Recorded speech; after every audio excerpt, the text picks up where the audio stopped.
Are you scared of AI? Well, so I'm scared that we won't deploy it fast enough to get it out there before the land rush is over. Am I scared in an existential sense of the Terminator scenario? Not yet. I've been really privileged to learn a lot about this, and I think there's a lot of misconception about how AI works. And at this point in time, AI can only focus on inputs and outputs in a specific domain that you program it for.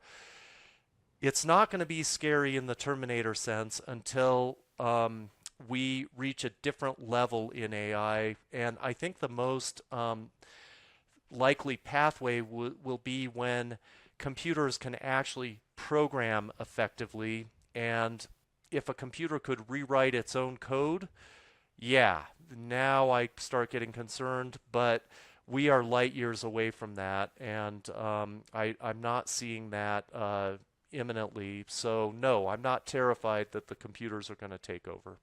That's cool. That's good to know. I'm glad. Yeah. Hey, I'm Armando Leduc, producer, film actor, and owner of Leduc Entertainment. I've chosen a life off the beaten path and wanted to find others that are doing the same. Spaghetti on the Wall is a show based on all of the years that I've thrown spaghetti on the wall and nurtured what stuck. We will share fun stories, ideas, tips, tricks, and more. Welcome to Spaghetti on the Wall. Good morning, good afternoon, and good evening, depending on when you are watching this podcast. Ladies and gentlemen, Spaghetti on the Wall, another one, another week. Dan Culhane in the house. How are you? I'm great. Thanks for having me. Oh, man, thanks for being here. So my team reached out, and they were like, you got to get this guy Dan on the show. And I started reading about you and some of the stuff that you're involved in, and I was like, love it. Let's hop right in. So tell us a little bit about yourself, and then we can get into all of the topics. Yeah, I am a Denver native. I'm still in Denver. You'll think less of me. I live on the same block where I grew up. That's awesome. Yeah, I'm a lawyer, been a lawyer for over 30 years. Came out of law school in 1992. But in about 5, 6 years ago, I took a turn and founded a legal tech company with Discovery Genie, which I'm now heavily focused on. Okay, and so that's where we're going to start, the Discovery Genie. This is the tech company, Yes. and what do you guys do? How are you guys helping lawyers? Yeah, we help lawyers. In litigation, you need to exchange documents, and this means you need to collect emails, attachments, electronic documents, all kinds of documents, and then you need to disclose those to the other side. These become the evidence in your case. And we help lawyers with all phases of that, from collecting the documents from their client to converting them into a usable format, PDF, to indexing them so that the lawyers can find the documents they need, and to then producing them to the other side so they can be used as evidence in the case. And so this is an AI software? Well, it is about to be an AI software. Up till now, it's been pretty vanilla, but we have an upcoming release in about 2 weeks of AI features that we're really excited about. And so are there like competitors out there? Yes, there are lots of competitors. There's a whole industry for this called e-discovery, but our competitors focus on big firms and big cases. So think Twitter versus Musk, where you have millions of documents and you need assistance sorting through how do you find the needle in the haystack for the important evidence in your case.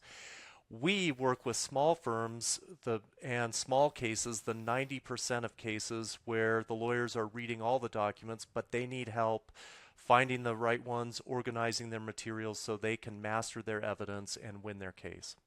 And is this for mass tort? Is this for personal injury? Is this for, just a bunch of different practices? Yeah, a civil litigation as opposed to criminal, but we focus a lot on construction defects, family law like divorces and things like that, a lot of employment issues like wrongful terminations, just sort of garden variety lawsuits that are the 90% that most lawyers handle most of the time in this country. And so, are you still practicing law?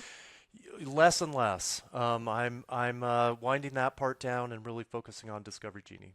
Gotcha. And how long have you guys been around? Well, we formed in 2017. We had our soft launch in 2020. Very cool. And so, talk to me about business ownership and sort of the ups and downs of one being you owned your law firm, I assume? Correct. Yeah. Cool. Since 2005. Yeah. So, how is that different than running this tech company? Yeah, that's a great question. So let me start by saying this. I love running my own company. It's allowed me to do a lot of the most interesting things in my life, including I took a year off in 2009, traveled with my wife and kids to 27 countries, and that was Wow. amazing. That would have been impossible if I had been an employee somewhere. But running a tech company is significantly different from running a law firm, most notably that I don't really do any tech. So I am sort of the orchestra conductor, but I don't play the instruments. And that's been a learning curve to understand how a tech business works and how software development works, and what my role is in a company where I can't directly contribute to the actual coding that we do. And so, talk to me about, because with law firms, you cannot reach out to people; they have to reach out to you. Right? Yeah, exactly. Yeah. But but with this company, you can do outreach. So Exactly. it's a little bit different, right? In terms of marketing, in terms of talk to me about sales and marketing aspect. That's been a big learning curve. You're exactly right. Lawyers are, ethically, when I was a kid, you couldn't market at all. Now you can, but it's still sort of viewed as distasteful, in some circles to advertise and market yourself. In this business, though, yes, it's essential that we reach out to our potential customers. In the early days, I was calling my friends and colleagues in the Denver community and trying to get them to try us out. We have since expanded to a direct email campaign. Figuring that out has been an enormous learning curve. There are all these tools that I have never heard of and didn't know how to use, and finding the right prospects is a challenge as well. So yeah, I feel like it's drinking from the fire hose in every direction. So tell me some of the things that you are. I hear that you're doing direct mail, I guess prospecting. Are you doing any ads? So our focus right now is direct email, and we are about to start some targeted advertising. This will probably be on social media. Very, very targeted though, and that'll complement what we're doing with the direct email. I think we're evolving and we're trying to get better at this, and it's a question of, focus and resources. So we're trying to just be very smart about reaching the exact best person that we can at the right time. How did you come up with this idea? It was a problem I had in my practice. It is a real challenge to deal with documents, and so I had a case that had about 2,000 emails and attachments, about 10,000 pages worth, and this is just garden variety stuff for a lawyer. And we didn't have a way to get that all converted into PDF and all that stuff, so my paralegal printed that out page by page. We put it into banker's boxes, practically burned down my printer. We in the legal world, we use a numbering technique called a Bates number, where you put an individual serial number on every page of every document, and this helps you distinguish between documents so there's no ambiguity. That was a real challenge. We made stickers and stuck them on every page. But then the real challenge was I need to be able to find this stuff in real time to win my case. And so I found myself typing into an Excel spreadsheet from, to, date, subject, all this information that was right in the email, but once it's printed out, it's lost. And here I am typing slowly and inaccurately so that I can find this stuff. And I thought there has to be a better way. And I looked and looked, and there was nothing suitable for a solo practitioner handling regular size cases. So I said, okay, I've got to build this myself. And so how many people are using your software right now? We have about 1,400 people in our system. That's a little bit misleading, though, because really it's about 200 people use the software periodically, and maybe about 100 of those use it heavily, like for all their cases. And so how does one adopt like and implement? It was so funny. I was just having a level 10 meeting with my staff, and we always have the best ideas and the best intentions, but when it comes to implementation, that's the hard part, right? Like adopting a new software. Where were you 5 years ago? You know, I thought that if we put the word out, people would just flock to us, and that, you know, this would just fly off the shelves. And you put your finger on exactly the biggest challenge. How do you get somebody to implement and use this software every day? We made a big mistake in the beginning, which is we designed the platform the way I practice law. And I came to find out that not everybody does it the same way I do. So we had to build in more flexibility into our system to make it really frictionless, to allow people who practice any way they want to just pick up and start using it. We have always, though, had a relentless focus on making our system really simple to learn and simple to use, so easy that even a lawyer can work it. And so it's just been, I guess, referrals and prospecting, and that's how you got, I guess, 1,400 people. So if they're in your pipeline, how are you staying, I guess, connected? I'm always curious as to how other businesses are staying connected, keeping people sort of engaged and nurtured throughout that process.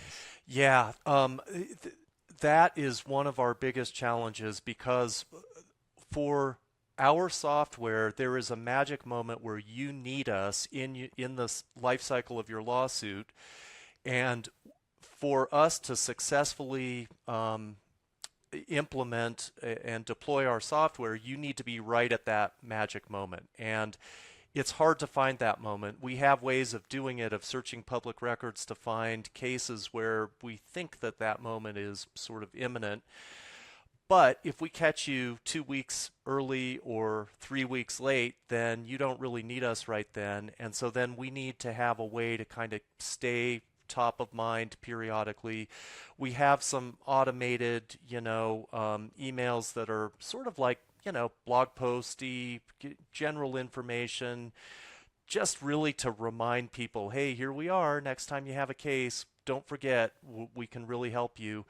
But it's a real challenge, and I am always concerned about being in front of people when they don't need us too frequently and turning them off, like, why is this guy bugging me? I don't want to do that. But on the same hand, if I miss that next window, it might be 3 more months before we're relevant to you again. So it's trying to thread that needle.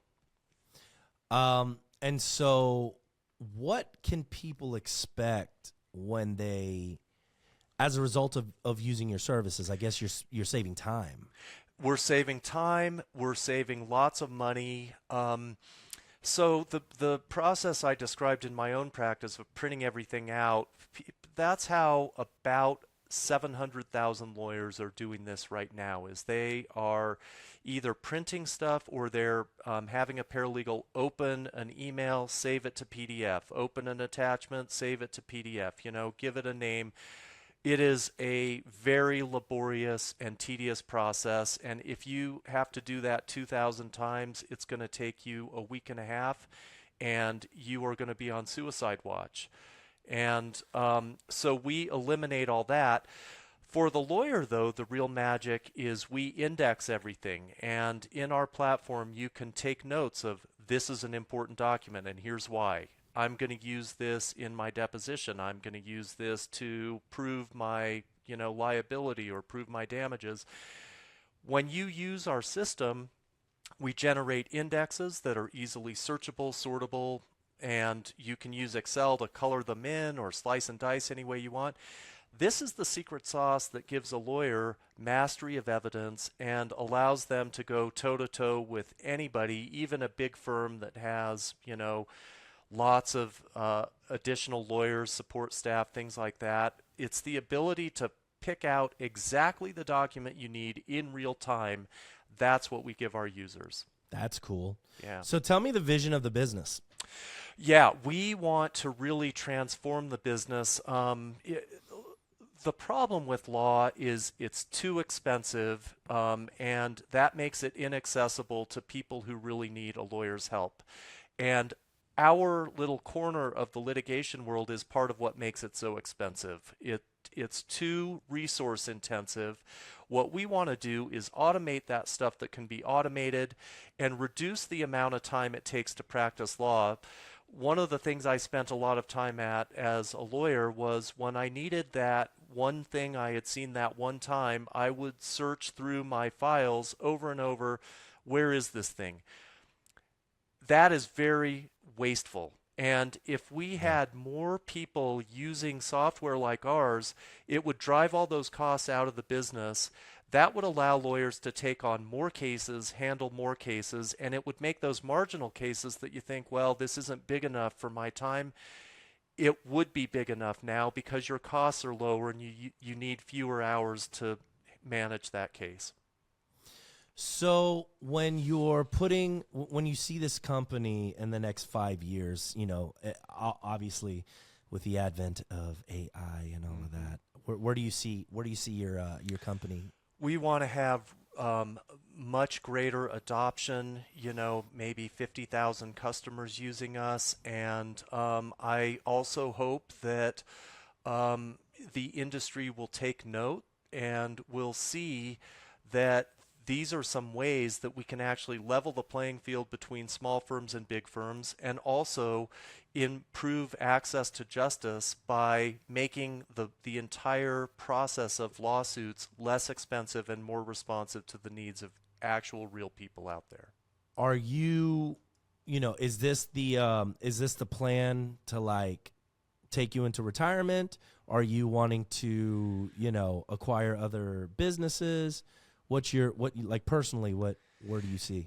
Well, I probably would like to retire at some point here. And I think there will come a point where this company is too big for just a lawyer to be able to manage, and we'll need to have, more professional style management. I think we're a distance away from that, probably at least 5 years. And I love this business. I love to see it grow. I love to see how it affects the lawyers that we serve and support as well as their clients. And, so I'm not eager to walk away from that. But, I think the vision is bigger than me. And I would like to do what it takes to actually achieve the vision that we've set out for ourselves to make legal services more accessible and more affordable and expand access to justice. That's awesome. Are you, and you're still practicing law?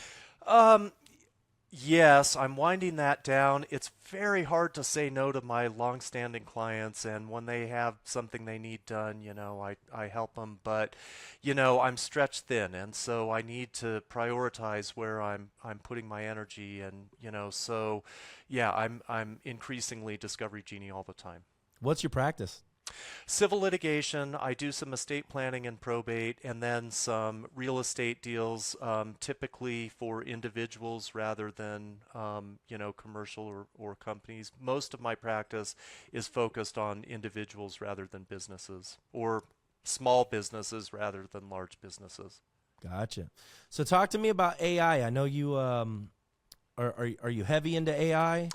We are moving as fast as we can. The tools are just now available for a company like ours.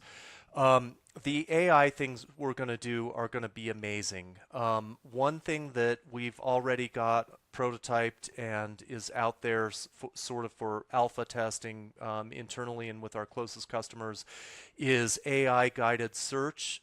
So the documents that our customers are using Discovery Genie for are the evidence in their case. So we are using AI guided searching to really lock in which are the most important documents that prove your case or that prove your defense, depending on your needs. And we've got a really slick tool that will actually build, you can type in a natural language search, meaning just type it in plain English, and it will convert that search to a Boolean search, meaning a, you know, this word within that many words of this word, but not that word, which is a tighter and more precise way of searching. And so we're translating between natural language into Boolean to allow lawyers to search more precisely and uncover that universe of documents that's really going to allow them to focus like a laser beam on winning their case with that evidence. Are you scared of AI? Well, so I'm scared that we won't deploy it fast enough to get it out there before the land rush is over. Am I scared in an existential sense of the Terminator scenario? Not yet. I've been really privileged to learn a lot about this, and I think there's a lot of misconception about how AI works. And at this point in time, AI can only focus on inputs and outputs in a specific domain that you program it for.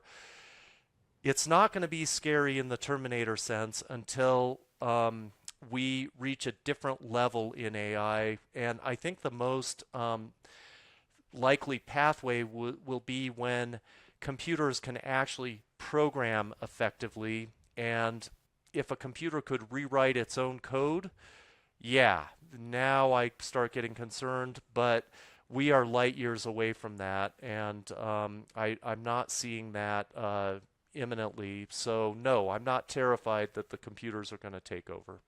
That's cool. That's good to know. I'm glad. Yeah. Talk to me about, because I know part of the things that you can talk about is filing for a patent. Yeah. You know, receiving a patent. So yeah, talk to me about how to do that. That was a really cool process. It flipped the script on me and turned me into a client instead of a lawyer because I don't have any expertise in patent law. And so what we had to do, though, was make a really detailed roadmap of exactly what our technology does, because the idea of a patent is you disclose what you have invented to make it available for other people to learn from and build on. And in exchange for disclosing that, you get a legally protected monopoly right for, a period of time. It's a moving target. It used to be 17 years. That was easy. Now it's 20 years, but, with some bells and whistles. So we had to really map out and thoroughly describe what we did. We had to draw little diagrams of it and submit all of that. But then, in addition, you have to arm wrestle with the patent office to explain and convince them that what you've done is novel and non-obvious. And these are two core patent tests. That was a long process for us, and it took a few years to get that done, but really exciting. And I feel absurdly proud of this little patent certificate that hangs on my wall. And I am now an inventor. Didn't see that coming, so very exciting. That's very cool. And how do people find you if they're, if some attorneys are looking for your services? How do they find you? Yeah, we have a web presence, and mostly people are Google searching for document production, e-discovery, small cases, things like that. And it's a strange thing. Most e-discovery platforms hold themselves out as being responsive to small cases, but hardly any of them actually are. And so sometimes we get calls from people who say, I've talked to 4 other companies and, they say they work with small firms, but you guys actually do it.